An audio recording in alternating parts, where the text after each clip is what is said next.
New York అంటేనే Broadway షోలకు famous అనమాట. So అట్లాంటిది ఒక గ్రేట్ గ్యాట్స్బీ షో అన్న షోకి నేను వెళ్ళినాను ఈ మధ్యకాలంలో. ఆ షో అయిపోయిన తర్వాత ఇంటికి వద్దాం అనుకుంటే మా అమ్మాయి లేదు, ఇక్కడ ఆర్టిస్టులు అందరు బయటకు వస్తారు, సైన్ చేస్తారు, వాళ్ళ దగ్గర నుంచి చూడొచ్చు అనగానే పోయి లైన్లో ఉంటాము. సో ఇట్లా ఒక్కొక్క ఆర్టిస్ట్ బయటకు వచ్చేసి వాళ్ళు ఆటోగ్రాఫ్లు ఇచ్చి పోయిందనమాట. కాకపోతే వాళ్ళ దగ్గరకు వచ్చినప్పుడు వాళ్ళు నేను ఆటోగ్రాఫ్ తీసుకుంటా అన్నారు, కానీ పాపం వాళ్ళకి తెలియదు నేను రికార్డ్ చేస్తున్నానని చెప్పేసి. ఈ పేర్లన్నీ తర్వాత ఓహో ఈమె ఆ షోలో ఆ క్యారెక్టర్ చేసింది అది ఇదని వెతికి మా అమ్మాయితో అడిగి కనుక్కొని నా వ్లాగ్లో పెట్టినాను. కాకపోతే షో అయిపోగానే వాళ్ళ ఇంటికి పోయి మన ఇంటికి పోకుండా వాళ్ళు వచ్చేసి ఇట్లా మన ఆడియన్స్ని ఫ్యాన్స్ని కలుస్తారు. ఇదేదో బాగుంది కదా.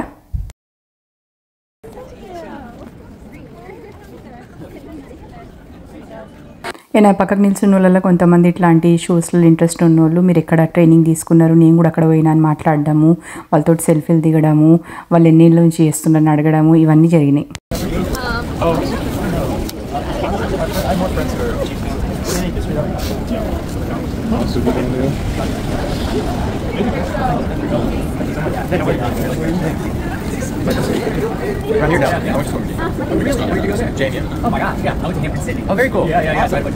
ఇక్కడ హీరోలా కనబడుతున్న ఈయన వచ్చేసి మేము చూసిన ఆ రోజు షోలో విలన్ క్యారెక్టర్ ప్లే చేసిండు.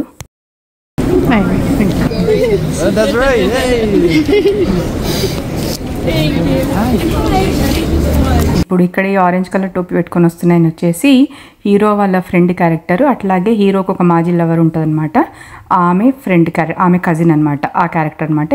ఈ స్టోరీ చాలా ఇంట్రెస్టింగ్ ఉంటుంది, బాగుంటుంది. ద గ్రేట్ గ్యాట్స్బీ షో అనేసి ఫేమస్ షో అనమాట. ఈ షోస్ ఏంటంటే చాలా ఎక్స్పెన్సివ్ ఉంటాయి.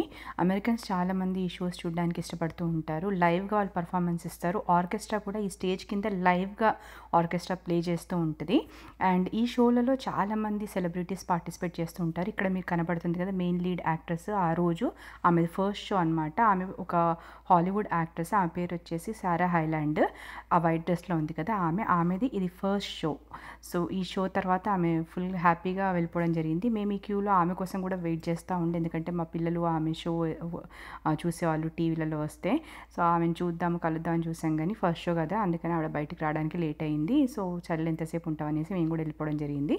ఇక్కడ మనకు కనబడుతున్నది ఏంటంటే ఆ షో అయ్యే ఆడిటోరియం అనమాట. ఇలాంటివి ఆ బ్రాడ్వేలో చాలా ఆడిటోరియంస్ ఉంటాయి, అంటే చాలా ప్లేసెస్ ఉంటాయి. మనకి ఏ షో వెళ్ళాలనుకుంటే ఆ షోకి మనం టికెట్లు కొనుక్కొని వెళ్ళి చూడడం జరుగుతుంది.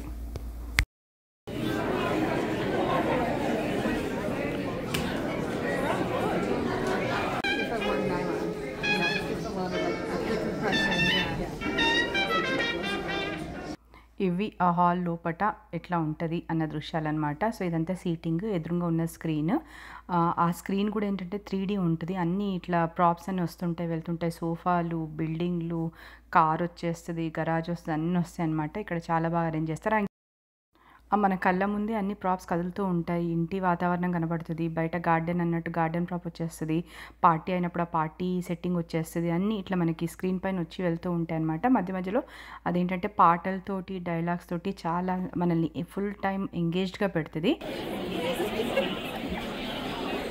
ఇది వచ్చేసి స్క్రీన్, ఇదంతా సీటింగ్. ఇంతకుముందు చెప్పినట్టు అక్కడ బాల్కనీస్లలో కూడా విఐపి సీటింగ్ ఉంటుంది.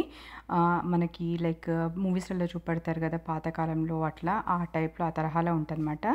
అండ్ ఇక్కడ మీరు చూసినట్లయితే ఈ స్టేజ్ కింద లైవ్ ఆర్కెస్ట్రా ఉంటుంది. ఆ ఆర్కెస్ట్రా వాళ్ళు లైవ్గా ప్లే చేస్తుంటారు ఆ షోలో. సో ఇవ్వండి బ్రాడ్వే షో ముచ్చట్లు. మీకు కనుక ఈ వీడియో నచ్చినట్లయితే తప్పకుండా నా ఛానల్కి సబ్స్క్రైబ్ చేసుకోండి, లైక్ చేయండి అండ్ కామెంట్. Thank you.